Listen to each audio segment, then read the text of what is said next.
Capital News with Victoria Lubadi. High Court refuses to block MP Waititu's arrest. Government to hire 1,000 doctors to replace those on strike. Mutula says schools may reopen in January due to March polls. And over 800,000 fake phones to be switched off on Sunday.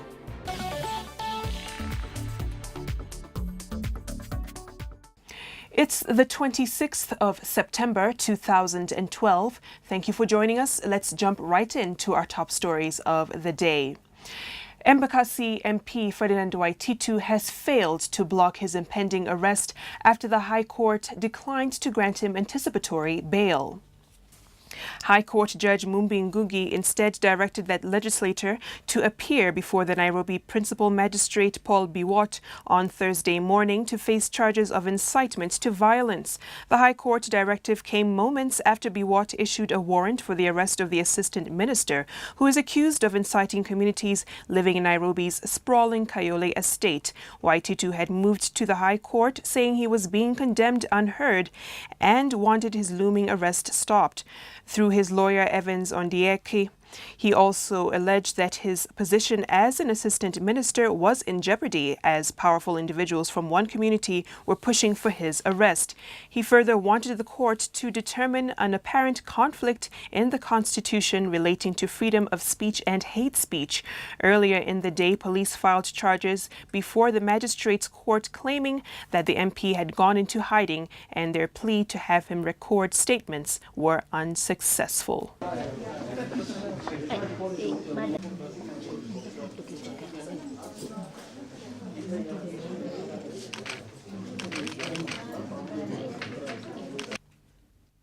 The government says it will start hiring new doctors and clinical officers to replace those who are currently on strike. Medical Services Minister Professor Anyang' Nyong'o says they aim to employ 1,000 doctors and a similar number of clinical officers. He says operations in government hospitals are returning to normal, with more than two-thirds of medical officers going back to work. Nyong'o insisted that consultants were working contrary to the reports that they had also joined doctors in the national strike that is on its third week. The minister insists the government has no budget to pay self-sponsored registrars and accused the Kenya Medical Practitioners and Dentists Union of having no basis to call a strike. There's no vote in the budget for that kind of payment. It is not possible, and the unions doesn't seem to understand that you don't go on strike for things which are not possible, just not possible. If you choose to go to the university, I explained this in my article in the Sunday Standard on Sunday, as a privately sponsored students, whether you are studying astronomy or alluvial geomorphology or medicine, you are privately sponsored. It doesn't matter how complicated the science you are studying is, you have chosen to pay for yourself, you pay for yourself. Education Minister Mutula Kilonzo says the new school calendar from this year and next year will not be changed.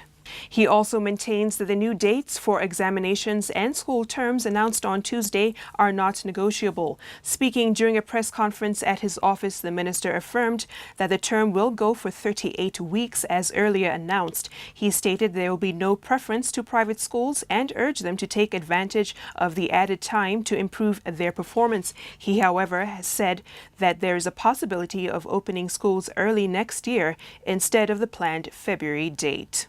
We ended up waiting for the courts, and the courts decided that Parliament's term expires on 14th of January, and elections be held 60 days from that date, hence 4th of March. Now, as a Minister for Education, as I've said before, I can only use the tools that you have given me. It is true polling stations will be primarily in schools and churches. So yes, it will interrupt, it will interfere with the education calendar.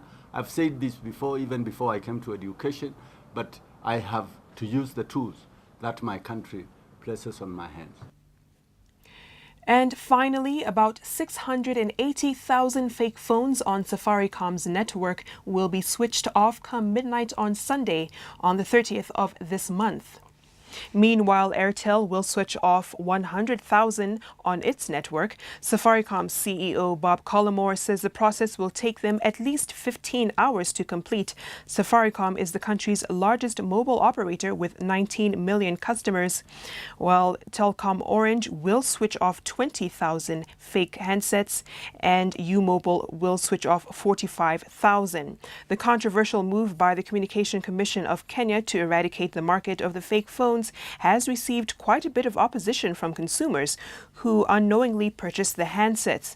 It is estimated there are 2.5 million fake handsets on the market, which CCK Director General Francis Wangusi says have been declining since the switch-off campaign, which has received close to 11 million queries on the legitimacy of handsets. The regulator says following the switch-off, which will deactivate phones found on the 4 mobile operators' blacklists, consumers will be prohibited from registering counterfeit handsets with any of the mobile operators. CCK says it will engage all actors in sealing the country's borders to deal with the problem of counterfeits that are infiltrating the market. I think that by educating people and by going through this it will be a painful process. So by going through this painful process this coming weekend, I think people will be aware of the challenges with counterfeit. But again, as the Director General said, it is important that we seal the borders and that the other agencies, whether it's the law enforcement agencies or the agencies responsible for importation, managing importation, it's important that they all collaborate to make this thing work. And that does it for our top stories of the day. Thank you for joining us. I'm Victoria Rubadiri.